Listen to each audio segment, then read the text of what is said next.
That's me and Cell cutting up in that Challenger. Say you need a verse, hit Scino, that's my manager. I fuck that bitch, then fired her like her manager. Bitch wanna fuck with the gang, then I'm passing her. New hit it first, I end up cramming her. Hold on. Let me relax. Said I was done with them beans, then I relapsed. You know I want all the smoke like I'm Captain Jack. Run up in your shit for that sack like I'm Mad Max. If it's season that cookie, that's a bad batch. See my nigga Doug in my dreams, I'm having flashbacks. Yeah, we back at it. Free Play Radio. That was my guy, Lesto with the glove flow. POV out now. Make sure y'all go and grab that. But we got a super duper special guest. I always say that, but this man is a pioneer, one of the newest pioneers in hip hop. It's an honor to be interviewing him today. I had the pleasure of just kind of seeing his growth over the past 3 years maybe, and it's just been a sight to see, bro. Come on, man. We got Larussell in the building. I appreciate you. How you feeling, bro? Lovely. I'm well. Man.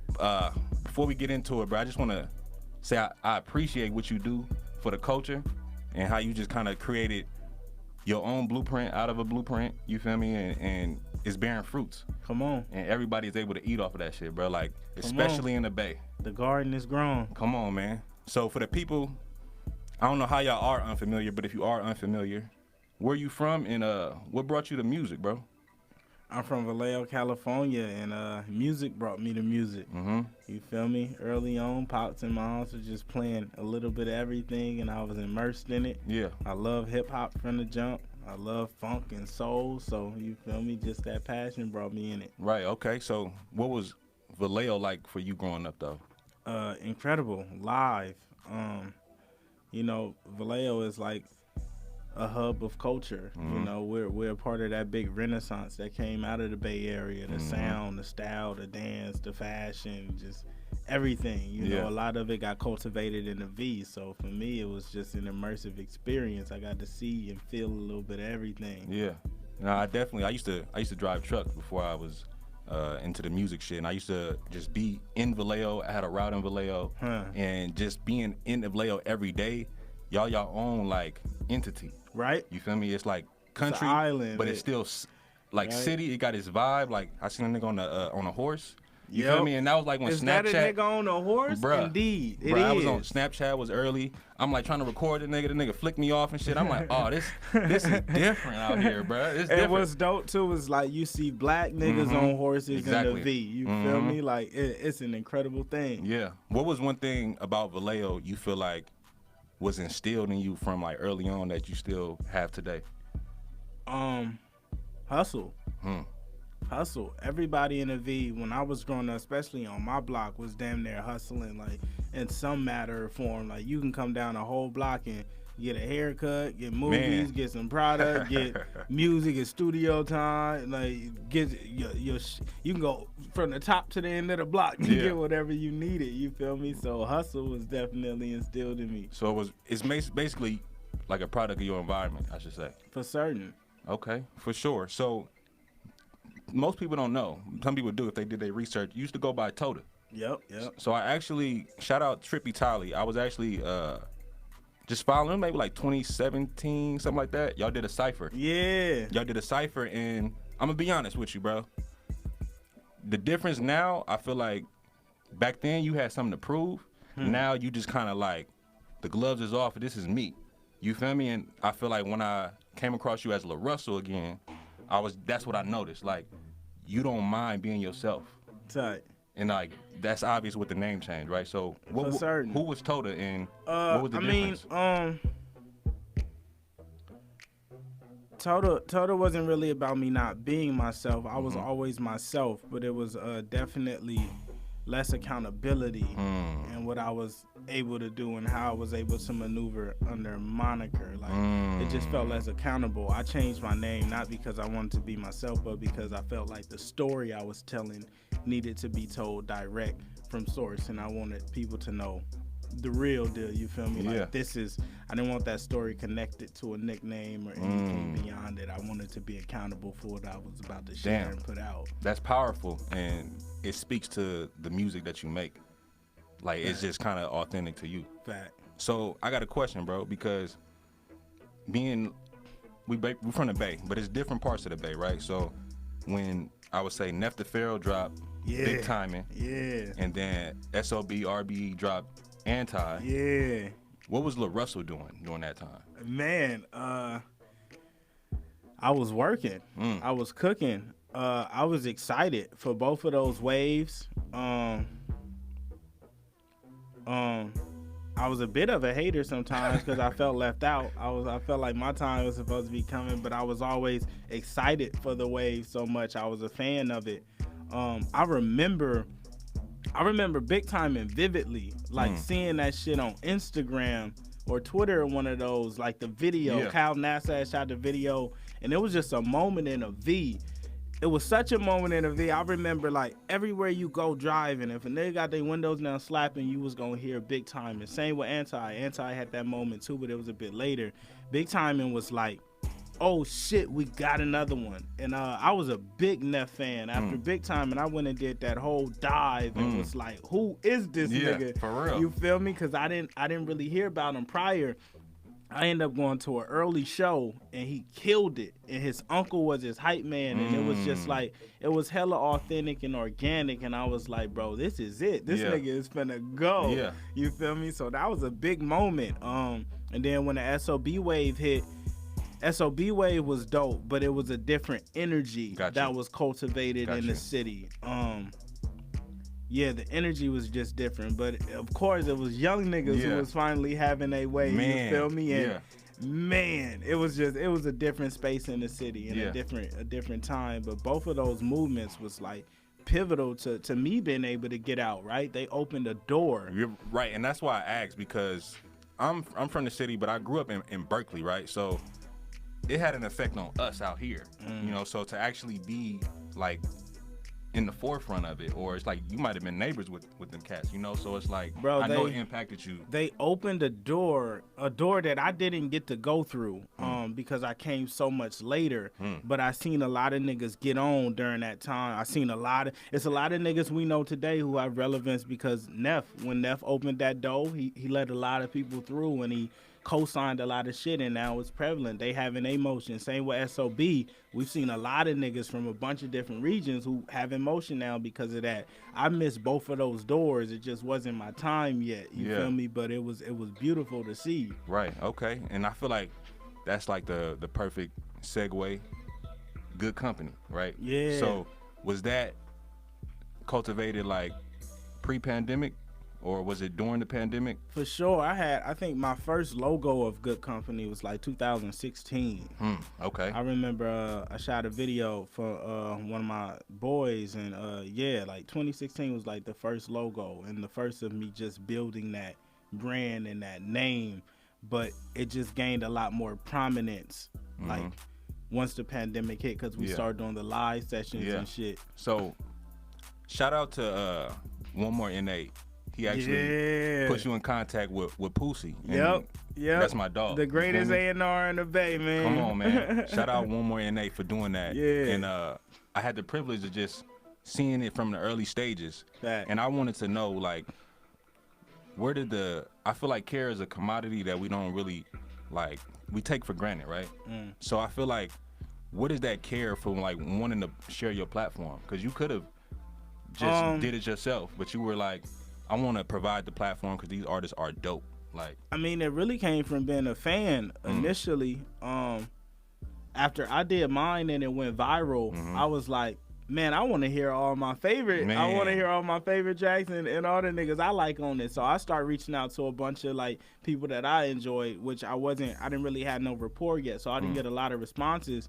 And then it was just like the executive in me as well was like, bruh, we need this in the Bay. We don't have one. You feel me? I want to just put on all the artists I think it's dope. So people just start sending me different people, and then all the artists, I was like, I fuck with this shit. I just wanted everybody to get a chance to get some of their light in the shit that we was growing, because it didn't exist. I was a big fan of Colors and Genius and Audio Mac shit at the time, and we just didn't have one. So I was like, we finna create it. We finna give it to them, and we did so many dope sessions. It was just like, bro, we gotta keep the motion moving. And you cultivated like so many rapport, and I want to say you you changed a lot of trajectories, right? I feel like early on when you was doing interviews, like I feel like you were saying you want to be big as Drake independently, right? And I feel like Drake has the impact, right? And I feel like that's what you're attaining is like the impact. Right. I feel like you're changing the trajectory, even like when you, I feel like you kind of, not even kind of, you are an executive producer to where it's like when you on a Larussell show, you're going to give your best. Fact. So how important is it for you to even set the standard, but then also uphold the standard for your peers and like your contemporaries? Man, extremely. And it's something that just happens naturally. Like if you're around, you're gonna get some game or you're gonna get some information that's just necessary to your growth. And yeah, bro, Goodcompenny is responsible for so many viral moments. I would say at least 75% of the viral moments that came out the Bay from 2021 till was from Goodcompenny. You know, everybody seen the viral shit with Bari and Ali and Nate. Poozy had some Mally. Like, that was all from some of the shit. I remember a couple bigger artists, like, seeing some of our shit early. They had no clue it was coming from us until we met, and it was like, oh, shit, right? We was behind a lot of shit. So, man, it's extremely important just to share that game so everybody get to have a motion and a movement, because the more of us who make it, the greater the economy grows, right? If it's one nigga who making a bunch of money and having a bunch of success, then everybody gonna aim and rely on that one nigga to feed the village. But if everybody in the village is having that motion, you can go here and get some bread, go there and get some eggs, go there and get some milk, go there and get you feel me? You don't have to rely on one source, and that energy and that hatred doesn't get created because everybody having motion. Yeah, and that's one thing I want to commend you for is like, you're not afraid to cite your sources. I think I was watching an interview, and it's like, if you're going to quote somebody, if you're going to say where you got some game from, you're going to be like, well, I got it from this person, and this is how it helped me. So I appreciate that type of shit, because, like, just coming across you as a person, bro, like, I don't want to compare myself to you, but I do similar shit when I share the platform. So it's like, it's just reassuring that it's more people like us out here, bro. For certain. Definitely, bro. So you got that record, do that little dance you be doing. Yeah. How does it feel that is the reference point, like, for your career, though? Like, because a lot of times I feel like a lot of cats, they don't have the substance to reference. Like, that's what broke them. That's what got them through the door. So how does it feel to be so authentic, and that can really reflect in the music like that? It really feels incredible, because that's become it's become a staple track. Like, that's one of the songs where when we go perform, we know if we put that on a 2021 freestyle, it's niggas rapping. Yeah. You feel? And for that to be a song that has no hook, just content, and niggas know the words top to bottom, is an incredible thing, right? Because you don't often get that. Like, most people know the hook to your song, but if you got a song without a hook and it's just rap, it's seldom you can go out there and niggas can sing it word for word. So for me, that's a incredible thing, and I prefer it that way. Like, I'm happy that my hit isn't a traditional hit. You feel me? And that was my start. That was like one of the first pieces from me to go viral. So I didn't have to chase anything. It was real music. I just had to keep making what I was making. Right. And I feel like you've kind of stuck to doing what feels good to you, rather than always, okay, this is what people want from me. But if I don't feel it, and they want it, I'm not gonna do it. But if I feel it and this is what they want, I'm gonna provide it. Right. Definitely, bro. So I'm gonna get into this record. Do that little dance you be doing. It's off the Field Effect too, right? Come on. Come on, now let's get it. Larussell in the building. It's your boy Scino. We got Splash Bakery in the building on the camera. Come on now. I know who you is, brother. Let's get it. Goodcompenny. Free Play Radio.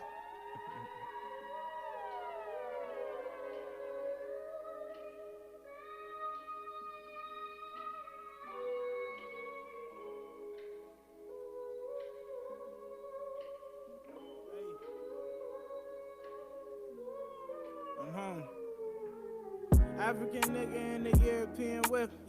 Like, we ain't come here on the European ship. Fuck your opinion, shut your European lips. Money and murder, that's that European. I know better, I just hold my tongue. Niggas yelling out total while I'm on my run. Happily wave back as I hold my gun. Yeah, I seen a lot of niggas die, they all look like me. Know your rights get denied when you look like me. Yeah, we both from different sides, but you look like me.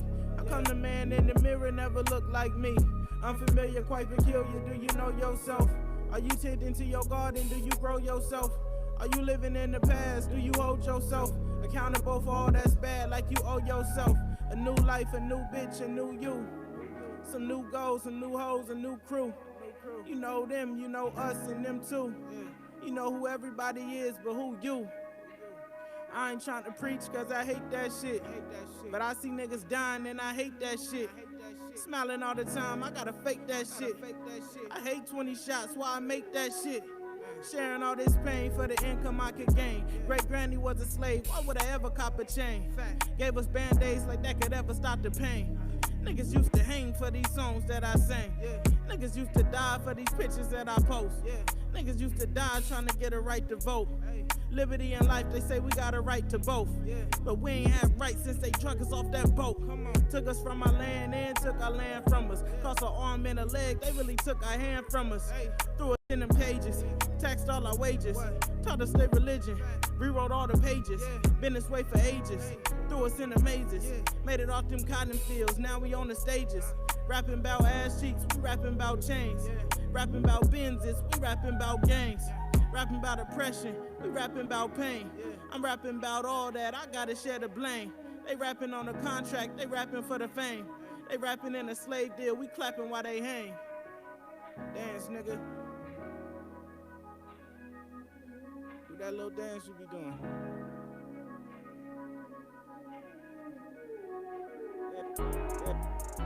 Yeah, hey. Hey, yeah. Hey, Toad, we gotta tell them how this game go. I used to run the city in a GT coupe. Got repossessed, I was hurting.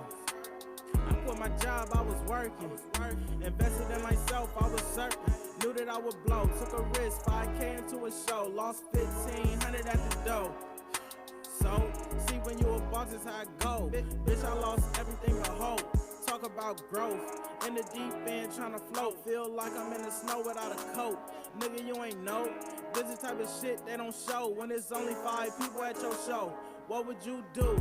I was backstage turning blue in the face cause I let down the crew. Let down the who? You can only let down you. Take notes, I'ma tell you what to do. Pick yourself up, dust that shit off your shoulders. Hey, get yourself together, you the closer. Breathe, gain your composure. What? Bitch, it ain't over till it's over. I used to run the city in the GT coupe. Hey, got repossessed, I was hurting. Yeah, I quit my job, I was working. Invested in myself, I was certain. Knew that I would blow, took a risk, 5K into a show. Lost 1,500 at the door. So, see when you a boss, that's how I go. Bitch, I lost everything but hope. Look, take a couple losses just to cherish a win.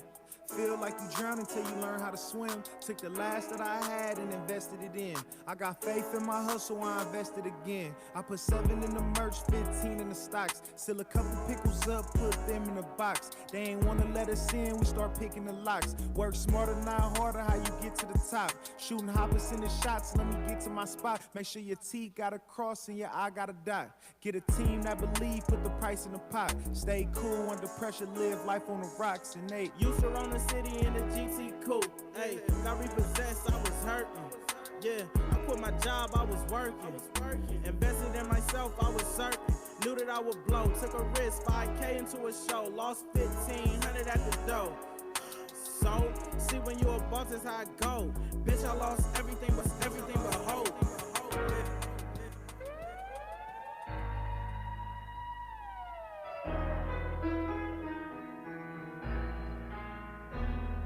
Church. Yeah.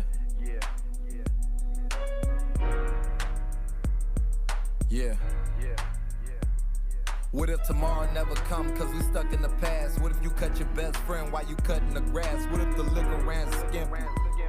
What if the glass was half full, now your glass half empty?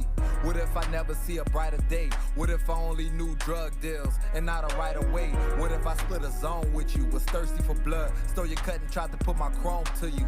never get on the phone for you. Call you my fam, reach for that like I ain't doing wrong to you. What if I never had the need to write? What if my father showed me keys to manhood instead of keys of white? What if I never had a thieving night? What if I really was spoon-fed and had an easy life? What if my grannies was descendants of slaves? Could I forget about my block when my memories fade? What if I never mentioned lunch or Joe? What if I started in captivity and never had the room for growth? What if they prepped me for a college instead? What if I went to therapy and got a lot off my head? What if I vowed to love my wife, then forgot what I said? And when she tried to turn to me, I was not in the bed. Disconnected from my love, cause it's guap in my head. I'm always planning for tomorrow like it's locked in the shed. What if tomorrow never comes?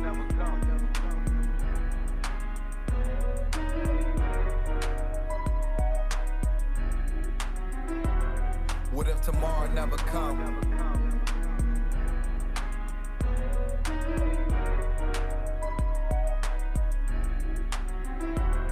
What if tomorrow never come? Hey. Oh yeah. What if my mama never see me again and it's my last day? I'm moving fast, couldn't tell you what the dash say. Who won't smoke? Dead bodies in the ashtray. 3 on the clock, it's your last play. Welcome to the hood, not too good for a bad day. Got my daughter late, I forgot she had a half day. Niggas throwing flags, they ain't never seen a bad play. Cookies every day, man, I had to clear the cachet. Still I rise, no raincoat, bitch, I'm still outside. I transition, but I'm still that guy. I can't let a nigga hold me. It's between you and I if you owe me. I could do it 1,000,000 times if you show me. Is this it for me? Will I change the future from history? Hey, will my potential be a mystery? What if tomorrow never come and this is it for me? What if tomorrow never come? Hey. What if tomorrow never come? What if tomorrow never come? What if tomorrow never come? I pray my angel is heaven sent. My soul live forever, legendary like Pop Spirit. Planted in the garden where it's blood on the leaves and hella smoking gunpowder laced with dangerous things. I never thought I'd see today. Tomorrow's always a dream. That's why grateful be my apparel. I got dope on the sleeve. A carpenter building steps cause it's levels to peace. If my tomorrow never come, you still could follow my lead. Most pray for sun, I pray for rain to wash the blood from this pain. They think he demon carry heat like I was born from a flame. And the story of right now is we just hoping for change. My heart bleeds so you can see the blood still work when I paint. What if I prayed instead of let it smoke? Alter my days. What if I dropped the bottle, let my thoughts get in the way? What if I said my heart's broke, don't let me alter your shape? I'm just praying for perfect timing. I've been grinding for days, surpassing passive with passion and dedication. My caption, if tomorrow never come, I guess today really matter. I'm just trying to find beauty in my ugliest chapter and take it back to the future. Help me die. Passing with passion and dedication, my caption. If tomorrow never come, I guess today really matter. I'm just trying to find beauty in my ugliest chapter and take it back to the future. Help me dodge the disaster. What if tomorrow never come? What if tomorrow never come?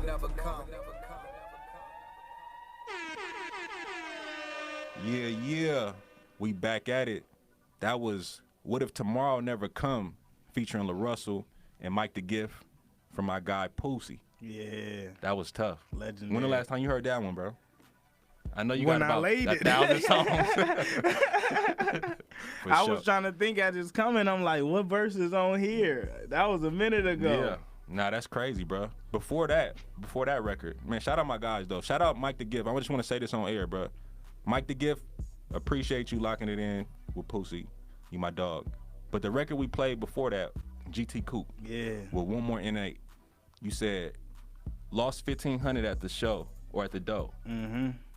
When you're a boss, that's just how it go. It's like, how many shows did you take losses on? And what did you really learn? Was that the only show?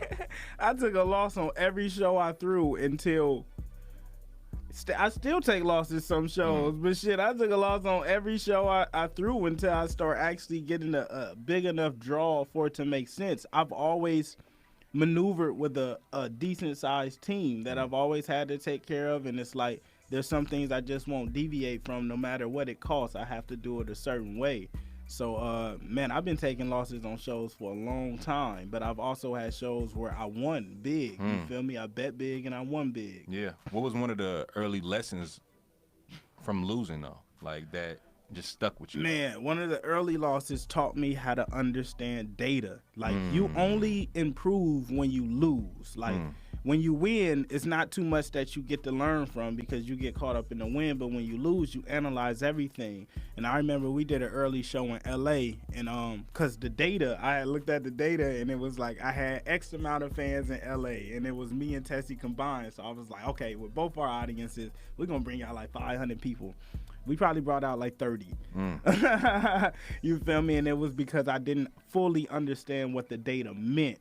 But that show taught me to go back and refine it and comb through and say, oh, okay, this is the total. So let's find out a percentage of that makes sense, because everyone isn't active, right? Yeah. Some people just heard your shit passively. Yeah. So, yeah, it taught me a lot. I learned from every single loss, every single one. One thing recently I want to touch on that I seen on your Twitter. You got like a show in like Chicago or like Illinois somewhere. The Northwest. We did a somewhere. Portland and Seattle. Yeah, but it was like on Twitter recently, you was like somebody bought tickets and they were like, "This is not the city" or something like that, and you like, "Oh, Chicago, yeah." You like, what is it then? And it's like that part is like getting the data and not being afraid to ask those questions, bro. And that was so important because now we're switching the venues to get closer to the people in the city. I didn't know, so I'm so happy that we have people out there who are like, yo, before you come, you know, like that changed everything. The part we booked the city in was like an hour and a half away from the actual city. Damn. But of course, we're not from Chicago. We wouldn't know that. Right, so it's like that shit really helped us, and it's like that's what enables the show to sell out. Some people from Chicago is like, man, I wanted to go to the show, but I can't make it over there. You feel me? Right. So that shit changed everything. Right, and I just want to say, like, data isn't always numbers. I feel like when people hear data, they just hear like numbers, and they kind of data is information, right? And it comes data in different facets and channels, right? Exactly. One thing I wanted to ask, I asked off air, just about like, I guess it comes to like integrity, I guess, and like who you decide to associate with, the producers you decide to work with.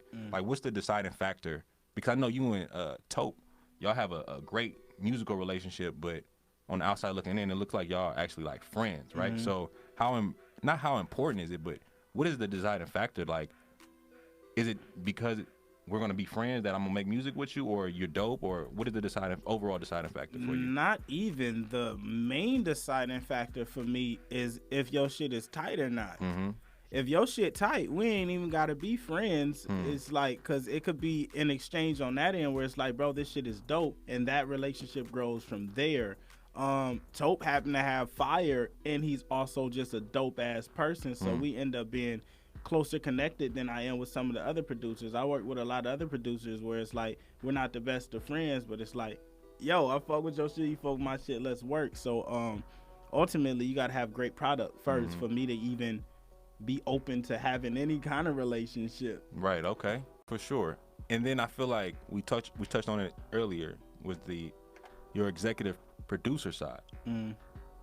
The rehearsals, right? Is that how you say it? Rehearsals. I feel like you pushing the boundaries for your peers and contemporaries, right? Yeah.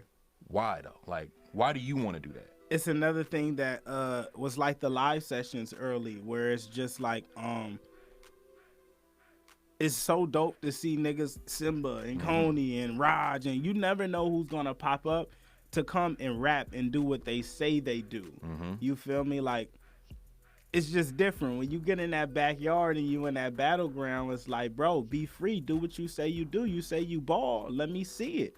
We gonna see who really ball when we back here. You feel me? And that shit is just important for me and to the culture, bro. You've never seen a Hove and a Nas and a Pog and a Biggie all in like a backyard, just rapping, just trading verses and going and flowing together, everybody smiling and laughing. It's just like, it's friendly competition. Like, everybody want to go crazy, but no one's competing with one another. We all just like, nigga, let me see you dunk. You feel me? So it's a beautiful thing that hasn't existed within the culture.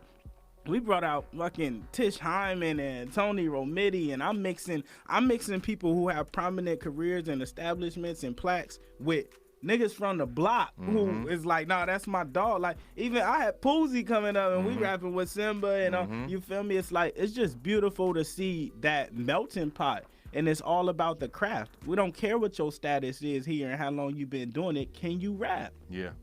Definitely. And I feel like when I seen Sada Baby, because I keep up with a lot of artists, bro. Mainstream, underground, like, I'm just on the ground floor. So I'm looking down, I'm looking linear, I'm looking up. You feel me? So seeing him say, this is like the best time I've had with this hip hop shit. That like, was a beautiful thing. That type of impact is gonna be your longevity. Cause you got a great product, bro, but you touching people in a different way. Where it's like, if you was to hang this shit up today, bro, your name is gonna ring bells because you pushing that envelope, bro. Come on. Definitely, bro. So, and that was the moment, man. Shout out Side. How did that even come together, bro? He tapped in a little while ago, just showing love. He just fucked with the wave, and then I did a track, Test Your Nuts. I ended up making a track with DTV and Exact, and I was like, bruh, Sada gotta get on this. Yeah. So I hit him and sent it, and he did it. Sent the verse back. We was in Houston, and we was all going crazy. He was like, nigga, this shit go crazy, and we just been chopping this incident, and he's like, I'm finna pull up on you. I gotta come to the yard, and you know it's green. And I told him, I'm like, bro, you gotta rap. Yeah. You feel me? You coming, you gotta rap. And man, it just all lined up perfectly. You feel me? All of it was unscripted and just on the spot, and we just winged it. Yeah, right. So kind of circling back, that's super fire, bro. Like, but circling back to losing the 1500 and now having the pergola. Yeah. Like, whose idea was that? Like, was that a collaborative? My idea. And you just like, I'm gonna do this from the crib. Yeah. It's a one-on-one experience, bro, and I've never seen it, nothing like that. Man, bro, it's really, that shit. Building your own infrastructure is so important because I was able to get that 1500 back 100 times. You feel me? So what's the process for the people listening? Because I feel like I seen a cat that said, "Hey, I got rejected." You feel me? So it's like, is it about who you are? Is it about what you offer? What is it? What's the process? Or do you want to keep it? It could be about so many different things. So just on the standard process, if you go on the bio and you go to purchase tickets, right? You can't just purchase a ticket. You have to make an offer, right? So no one could just buy a ticket. You make an offer on what that ticket is worth to you. We get offers every day. And we only have so much space we can fit in the backyard. So we got to vet each offer. Some offers, if it's an astronomical amount, then it's like, well, yeah, you kind of paid your own due to get in here. But sometimes if it's getting to like that crunch period and it's only so many left, it's not even about the amount because it's like, bro, you waited too long. I can't take you over a bunch of niggas who already been in line. Like, you don't get to come late. It's funny because a lot of people hit me out. They're like, man, can I pull up? And I always text them. I'll be like, you're irresponsible. Yeah.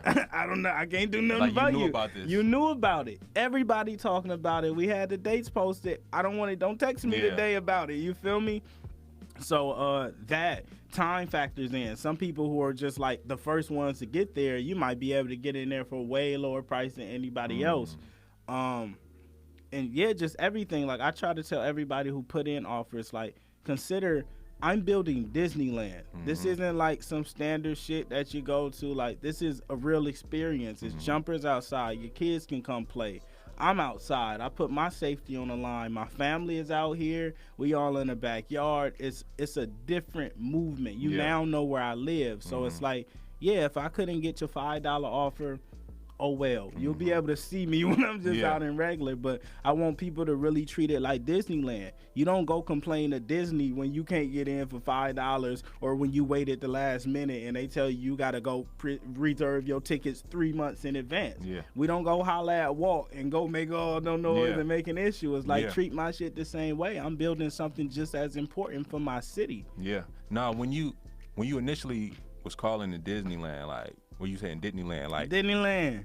It was going over my head, bro. But it was just like, when you're not afraid to expound, you're not afraid to repeat yourself, and I feel like that context, when it's like everything is built by us, like going to the shows, being on tour with y'all, like everything. You got family working. How is that? Like, because I feel like me and shout out my cousin Troy LF. That's my business partner. You feel me? And I don't see it no other way. Right. Like, working with my family is like the reward, right? And I feel like with you, you've cultivated a lot of relationships that may not be blood, but blood wouldn't necessarily make y'all any closer. What is the deciding factor for that though? Like, I'm gonna employ my family? Is it just because they're my family, or because it's the work ethic? Both. So some people are on the team due to work ethic. They have earned their spot and they value and they really contribute, and everyone contributes. And then some people are on the team because them my niggas and they around, and I'm gonna take care of you because you my dog and you always looked out for me, and that's just how it's gonna go. You feel me? So it's a little bit of both. Some people don't have any specific skill or specific thing they contribute, but they there to help wherever I need help and assistance. Yeah, because one thing I was watching one of your latest interviews when you saying like the artist is the last to get paid, right? So it's like a lot of this shit wouldn't move without you, but you still are mindful that you need other people to help you out. For certain. Definitely. Baggage Claim. That record, bro. Anthem. Bruh. Anthem. What was you feeling like when you made that? Did you know that it was going to, like, go get that bag? Like, did you know what's crazy? I feel like when we made it, it wasn't a big deal. We made Baggage Claim with 17 other songs in a span of a couple days, and Baggage Claim wasn't even my favorite that I made in that set. If You Was Me was my favorite that I made, because it was like, nigga, this is a different vibe and energy. Baggage Claim was just another track that we laid. Yeah. So it's dope to see it have the motion that it did have and the energy, because it was just another song that we created. Yeah. Which it's funny, I seen a Wayne interview the other day, and he was like, I don't remember the difference between Carter 3, 2, 1, whatever. He just be working and going, and that's kind of similar. I don't think we have, even 10s, 20s, Cisco, we never have a song that we're like, this is the one, push the button, this is going all the way. We just make songs, and we drop them, and the ones that go, and it's like, great. We see what becomes fan favorites, but we don't get too attached to any of them, so the energy is similar when we make all the songs. Right. So when you mention the button, right, and I feel like this is just my personal, what is the button? The button is your effort, your energy, your time, and your allocation. The button is what we decide to put $1,000 in ads behind and run Spotify playlist ads and run YouTube ads and send to the PR team like this is the thing, versus just this is just going up because we all enjoy it. So just little to minimal effort is not pushing the button. Yeah, I mean, I think natural effort is not pushing the button. You feel me? All of it is effort. We putting shit out and sharing it, and we putting content behind shit. So natural effort is not, but the button is when it's like, all right, let's go do the music video. Let's run an ad. Let's shoot a couple live sets. Let's do that's the button. Right. So when did y'all know? Because I feel like this got synced right with the NFL and got a lot of big placements. So when did you know that I got to push the button on this? Because you said this wasn't your favorite. So like, what was that turning point where you like, okay, this is the Avalanche session was the first, and even then it was still like we let it rock organically. The Avalanche session went. And it went crazy organically, and we ran ads, and it did its thing. And then it came back. Baggage Claim has had like 3 or 4 viral moments. Then it came back when we did it at Greek Theater, and that shit went crazy. Everybody started using the sound. So a lot of people know Baggage Claim depending on when you found me. You may know it from completely different things. Some people be like the Avalanche shit, and some people know it from the Hopscotch shit. You feel me? So it depends on when you came in, what you associated with. Right. Okay. For sure. Well, let's get into it. Baggage Claim, Larussell, Taupe, Nefta Pharaoh, Free Play Radio. It's your boy Scino. Yeah. Hey. So I did dope in the beat in. Yeah, from Portland Fact. Hey, I'm in the gray Dodge Mag with the sunroof, slapping escape. Who can I run to? I'm spreading love. I got a gun too. It's no escape. Who can you run to? I'm in the east of the V playing frisbee. A rare sight, and I'm a California grizzly. Bitch, I yell at stop signs, I can't stop. We from the bottom.